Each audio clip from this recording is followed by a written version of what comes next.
오늘도 하나님의 은혜가 여러분과 함께 하기를 소망합니다. 아멘. 여러분, 누구나 사람들은 한 번에 부자가 되고 참 잘 살기를 원합니다. 행복하기를 원하죠.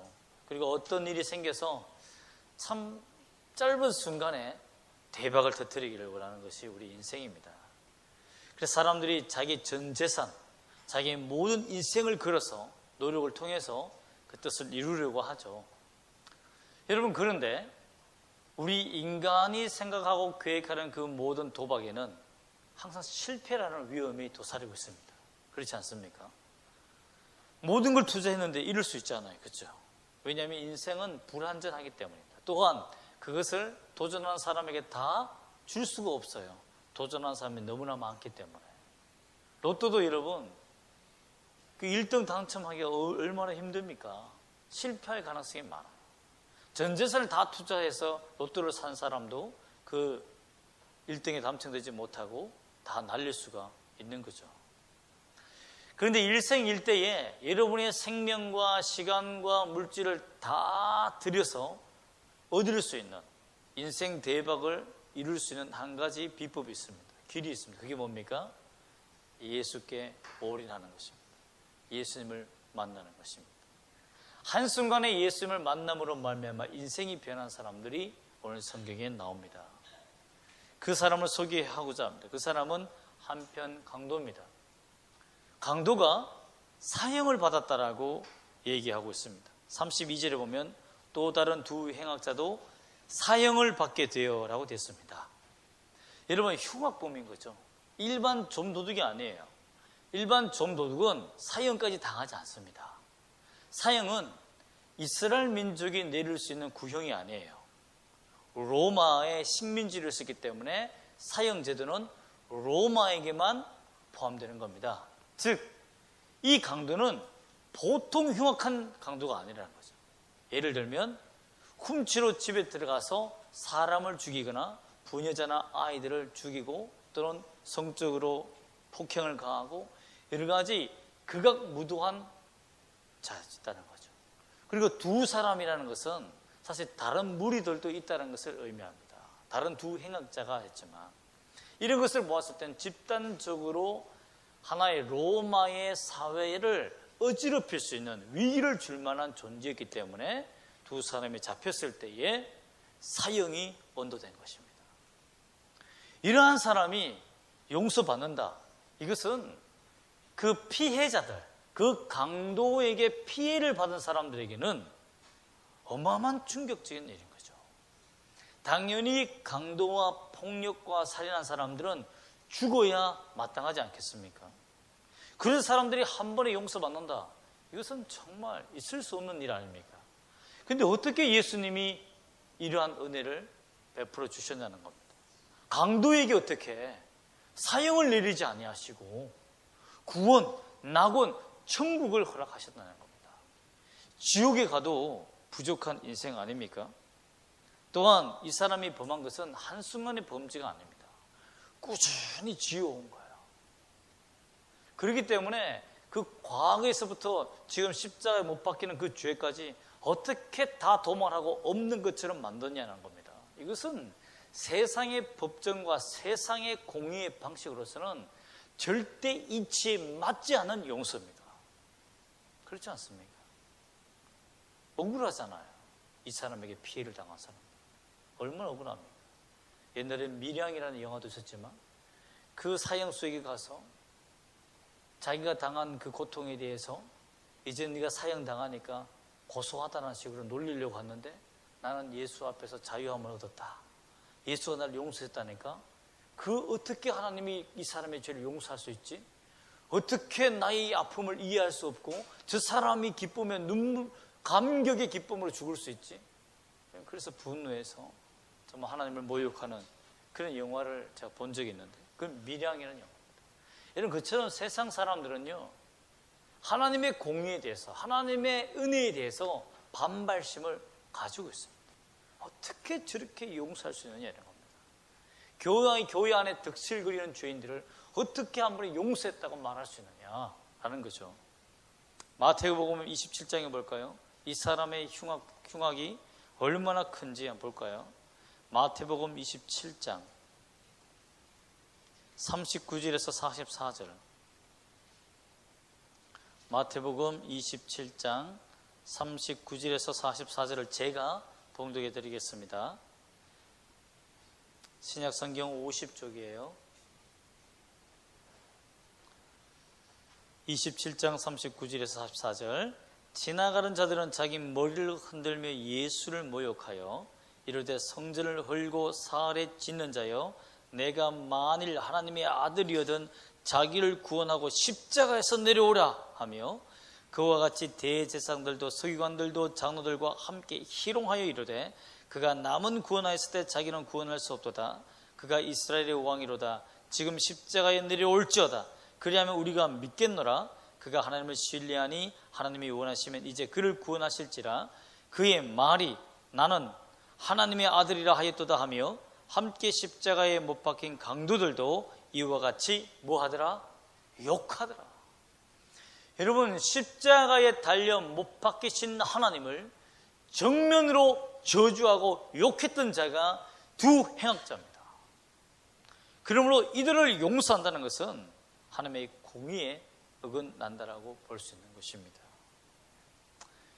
여러분, 참 제가 외국에 있을 때도 이런 말이 있었습니다.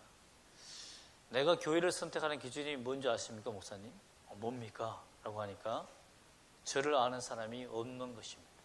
또 내가 아는 사기꾼이 없는 것입니다. 예? 그게 무슨 말입니까? 라고 하니까 교회 가면 저렇게 악한 자가 교회에 와서 예배드리면서 하나님 앞에 찬양한다고? 난 저 인간과 함께 예배 드릴 수 없어 라고 하며 교회를 다른 데로 옮긴다는 거죠. 또 찾는다는 거죠. 여러분, 저 얼마나 악한 사람이 많았으면 이럴까요? 교회 안에 이 악한 사람들이 가득 차는 것에 대해서 왜 예수님이 용납하실까요? 그냥 나타나셔서 그냥 불칼로 그냥 다 임재하셔서 다 죽이시면 얼마나 그 공의가, 교회가 거룩해지겠습니까? 그런데 하나님은 왜 이런 흉악한 강도를 십자가에서 하나님께서 낙원으로 인도하시는 구원을 주셨느냐라는 것입니다.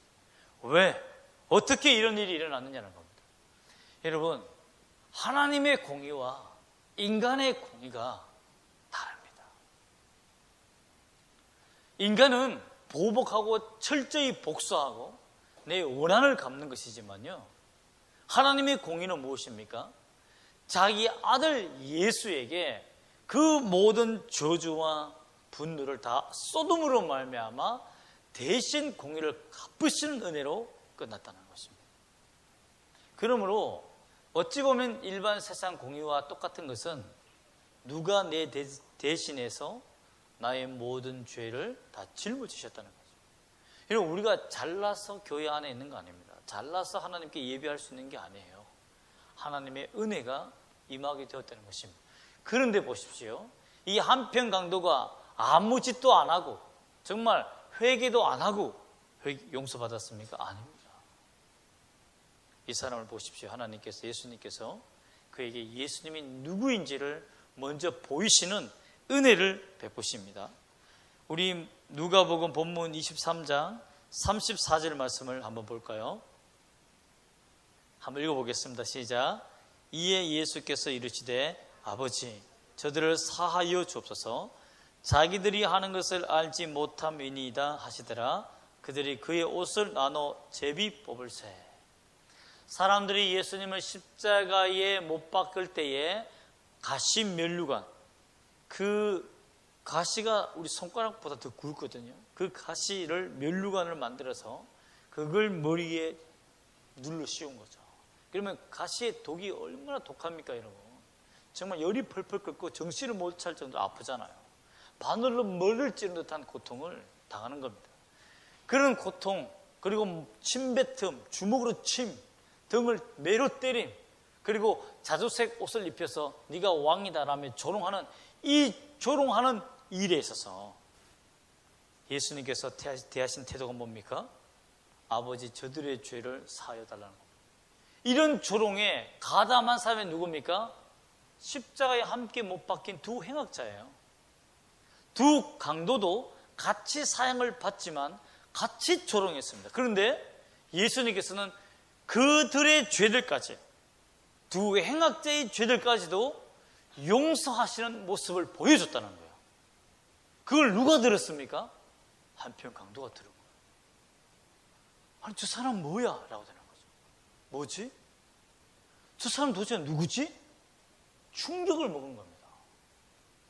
보통 일반적으로 여러분, 흉악자들이 사형을 당할 때 그 고통을 이기지 못해서 욕을 합니다. 저주를 해요. 그리고 자신은 억울하다 이거죠. 또는 두려우면 막 떨면서 막 오줌을 쌉니다. 십자가 위에서요. 두려웠어요. 벌벌 떨어요. 살려달라고 막 그 눈동자가 막 흔들려지면서 미친 광기를 보이면서 있습니다. 그 현장의 자리에, 자신들은 두렵고 떨리고 광기가 나는 그 자리에 정말 오한이 오고 정말 어떻게 해야 할지 모르는 그 순간에 예수라는 존재는 뭡니까? 아버지, 저들의 죄를 용서해달라는 인자하고 따뜻한 음성을 들려주었다는 거예요. 여러분, 이런 말을 듣고 한편 강도가 흔들리기 시작합니다. 자신의 마음. 누가 주신 은혜입니까? 예수가 주신 마지막 은혜예요. 예수가 그 사람에게 준 마지막 손길입니다. 지금까지 죄를 범했던 모든 죄를 예수라는 사람이 자기가 강도짓 할 때부터 들어왔던 그 예수를 다시 생각하게 만들었다는 것입니다. 39절 말씀 또 한번 볼까요? 어떤 은혜를 주었는지. 자, 읽어보겠습니다. 시작.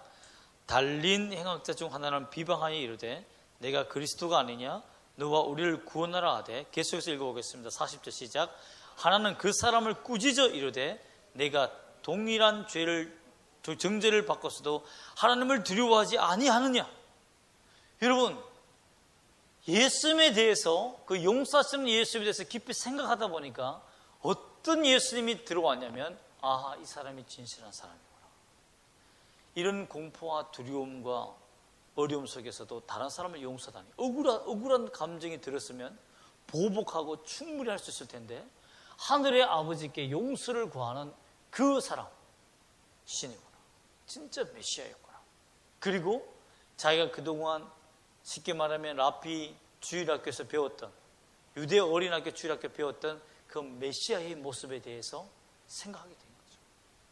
아, 이 사람이 진짜 우리가 기다리고 고대했던 메시아구나.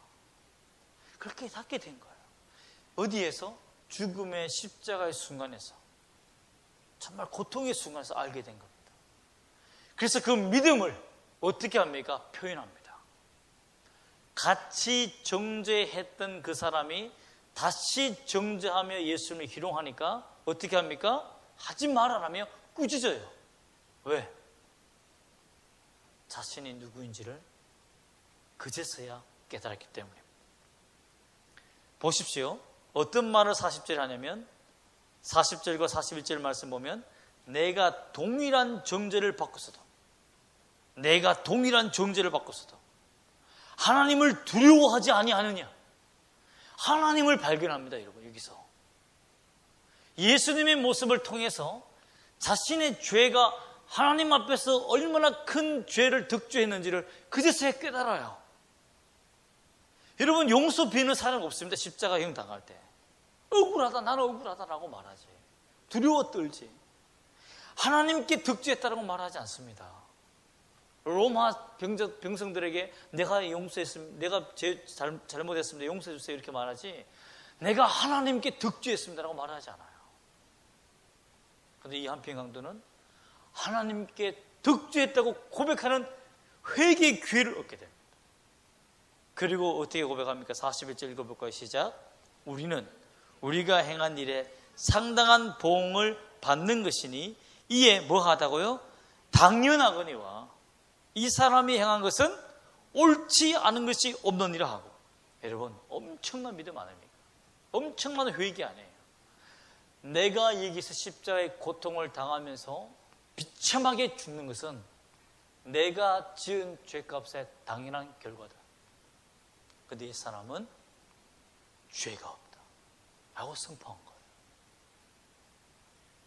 이 사람은 죄가 없다. 이 말은 뭡니까?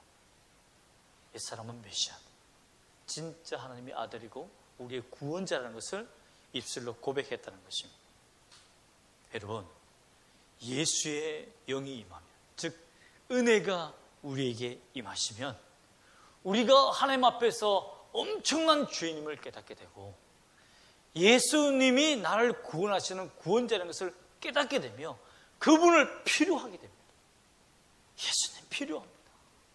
내가 구원받기 위해선 예수님 당신이 필요합니다라고 간절히 사모하는 마음이 생긴다는 겁니다. 그리고 예수님은 진정한 의인이시오, 나는 죄인입니다라는 이런 겸허함이 찾아온다는 겁니다. 이 사람은 죽음의 순간에 이 은혜를 받았습니다. 어떻게 동일하게 두 사람이 똑같은 말을 들었는데 한 사람은 회개를 하고 한 사람은 끝까지 지옥으로 가는 죄를 범했을까요? 너무나 참 안타깝지 않겠습니까? 그죠? 여러분, 주님의 음성이 들리거든, 주의 은혜가 여러분의 가슴에 노크하거든, 그 노크 소리에 마음을 열어야 됩니다. 회개하라는 예수님의 음성이 들리거든, 회개해야 된다는, 내 죄를 회개해야 된다는 가슴이 들리거든, 여러분 회개하는 여러분 되시기를 주의 이름으로 소망합니다. 아멘. 그 다음에 예수님 앞에 이러한 고백을 가진 자가 결단을 가지고 주님 앞에 모든 걸 올인합니다. 자 보십시오. 42절. 솔직히 예수님은 손해예요. 다 죽어가는 사람을 왜 천국 보내겠습니까? 악하고 악한 사람을 천국에 왜 보내겠어요? 그죠? 그런데 이 사람의 고백 때문에 그의 인생이 달라집니다. 한번 읽어볼까요? 42절 시작. 이르되 예수여 당신의 나라에 임하실 때에 나를 기억하소서 하니. 여러분, 그러므로 이 사람이 얼마나 예수님에 대해서 정확하게 깨달았는지를 보여줍니다. 성령이 십자가 위에서 그 사람의 마음을 터치했을 때 그가 어릴 때 랍비 학교에서 배웠다, 회당에서 배웠던 그 말씀이 그의 심정을 뚫고 지나갔다는 것을 알 수 있습니다. 예수의 나라에 들어가시거든요. 이 땅이 아니라 당신의 나라는 우주 전체를 다스리지만 하늘, 저 하늘의 본향, 저 하늘이 바로 당신이 주인입니다. 당신의 것입니다. 천국이 당신의 것입니다. 즉 하나님의 나라, 온 우주가 당신의 것입니다. 왜 그런 줄 아십니까? 이스라엘 민족과 고대의 사람들은 어떻게 우주를 생각했냐면, 하늘을 생각했냐면, 첫째 하늘은 이 지금 하늘 보이는 구름 하늘이었습니다. 둘째 하늘은 우주를 벗어나서 우주 공간을 둘째 하늘이라고 생각했습니다. 셋째 하늘은 우주 밖에 있는 하늘을 셋째 하늘이었습니다. 그러니까 우리로 생각한다면 지금 보이는 하늘, 그 다음 우주, 그냥 우주 밖에 또 있는 거예요. 그렇게 생각한 겁니다. 그러므로 당신의 나라에 임한다는 말은 그 셋째 하늘에 임하실 때에 라는 말이에요. 그 말은 뭡니까? 전 우주를 통치하시는 왕이 자기 자리를 찾으실 때에 누굴 기억해달라고? 나를 기억해달라고. 즉 만왕의 왕으로 인정했다는 것입니다. 예수님을 만유의 주요, 만왕의 왕으로 인정하는 고백을 했다는 거예요. 어떻게 강도가 여러분 그런 고백을 할 수 있겠습니까? 이것은 그가 들었던 복음의 성령의 역사심으로 깨닫게 한 거죠. 여러분 예수님을 만나시기를 소망하십니까? 그렇다면 하나님의 말씀을 듣고 이 시간 듣고 예수님이 나의 주요 만왕의 왕이라는 것이 깨달아질 때 그렇습니다 아멘 하고 고백하는 여러분 되시기를 주의 이름으로 축복합니다. 아멘. 고백적 신앙 뒤에 그가 받은 복이 무엇입니까? 결과가 무엇입니까? 43절 읽어볼까요? 시작. 예수께서 이르시되 내가 진실로 내게 이르노니 오늘 내가 나와 함께 어디에 있으리라? 낙원에 있으리라. 낙원은 천국입니다. 천국. 슬픔이 없는 것. 진짜 행복한 것. 예수님이 낙원이라고 표현한 것은 특별한 이유가 있습니다. 강도들은 천국이다 이런 말보다, 하늘의 나라라고 보다 강도짓 하지 않고 살 수 있는 나라, 정말 굶주리지 않고 살 수 있는 나라, 이런 나라를, 낙원을, 파라다이스를 염원했습니다. 소망했습니다. 어떤 사람들도 훔치지 않고는 살 수 없는 이런 거지 같은 나라가 아니라 정말 먹을 것이 풍요롭고 행복한 그 나라 어디에 없습니까? 라고 고대하고 있는데, 예수님이 만왕의 왕이라고 고백하니까 예수님이 그 마음을 읽으시사 아시사 그 낙원에 네가 갈 것이다 라고 복을 주셨다는 거예요. 강도의 마음을 헤아려 주신 거예요. 여러분, 이 말씀을 들었던 강도는, 한편 강도는 어떤 마음이 들었겠어요? 십자가에서 그 아픈 고통, 정말 못이 계속 자기 뼈를 분질러뜨리며 누르고 있는 그 아픔, 여러분 뼈에 매달렸으니까, 뼈가 못에 걸렸으니까 얼마나 아프겠어요. 신경에 뼈가 다 모여 있잖아요. 엄청납니다. 그리고 피가 점점 빠져나가니까 어떻게 됩니까? 뇌가 수축되고 뇌가 터질 지경이에요. 그리고 심장이 더 이상 펌프지를 못하니까 막 심장이 터져 나갈 수 있는데 가슴이 답답하고 아프다는 거예요. 다리가 쥐가 나서 다리 근육이 뒤틀려져요. 여러분, 다리 쥐 나신 분 있으세요 혹시? 오랫동안 잘못 앉아가지고 다리 쥐 나면 어떻게 돼요? 엄청 아프죠? 넘어가잖아요. 그렇죠? 그걸 어떻게 해요? 문질러야 되잖아요. 그런데 여러분, 못에 박혀서 온몸에 쥐가 났다고 생각해 보세요. 막 눈이 튀어나올 정도예요. 그런 아픔 속에서 이제 곧 죽어간다는 그 아픔에 얼마나 두려워요. 그런데 낙원, 그 말에 그 한편 강도의 눈에 뭐가 떨어집니까? 감사의 눈물이 맺히고 흐르기 시작하는 거죠. 뒷밤에. 이런 고통과 이런 아픔에서 구출해 주시는 나의 예수님, 정말 감사합니다 하며 감사의 눈물을 흘릴 수밖에 없습니까? 여러분이 그런 입장의 한편 강도라고 생각해 보세요. 정말 절망의 시기에, 고통의 시기에 예수님이 나타나셔서 너가 행복하게 지낼 수 있는, 뛰어놀 수 있는 그 낙원을 너에게 선물로 줄게 라고 말씀하신다면 얼마나 기쁘겠습니까? 얼마나 기쁘겠어요. 그게는 두려움이 사라졌습니다. 그게는 고통도 잊어버렸어요. 천국의 낙원 때문에 마지막 죽음의 순간이 너무나 기쁜 순간이 된 거죠. 가장 행복한 순간이 된 겁니다. 자기의 일생일대의 도둑질하면서 두려워해서 살며, 사람은 죽일 때 이러면 기쁨으로 죽이겠습니까? 그 잔혹성을 일으키기 위해서 분노를 일으키고 고통을 일으켰던, 아픔을 기억해야 했던 그 살인마가 그 모든 감정을 내려놓고 주님의 은혜의 기쁨을 맞아들이는 마음이 되었다. 여러분, 그런 마음이 여러분에게 부어지시기를 주 예수 이름으로 다시 한번 축복합니다. 아멘. 또한 마지막 복으로 하나님을 만났습니다. 예수가 누군지 아는 은혜를 경험한 거죠. 자기에게 회개라는 기회, 이 기회를 얻게 되고 진정으로 주님이 메시아라는 것을 알고 한편 강도를 꾸짖는 결단까지 갈 수 있는 그 의지를 얻게 됐다는 것. 여러분, 참 그만한 은혜가 어디 있겠습니까?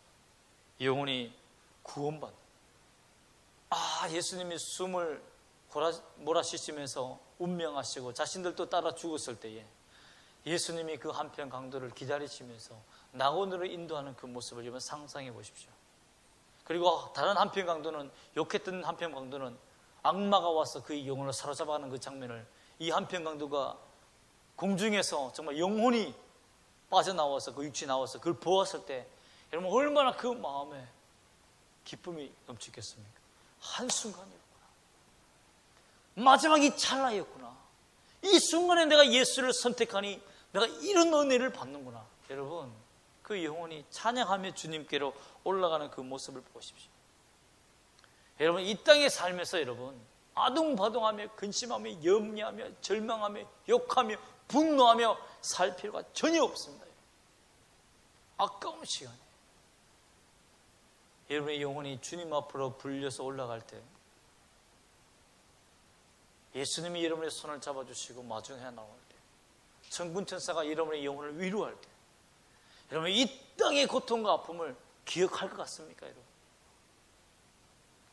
여러분 그 때를 생각하며 현재의 고난과 아픔을 이겨내시기를 바랍니다.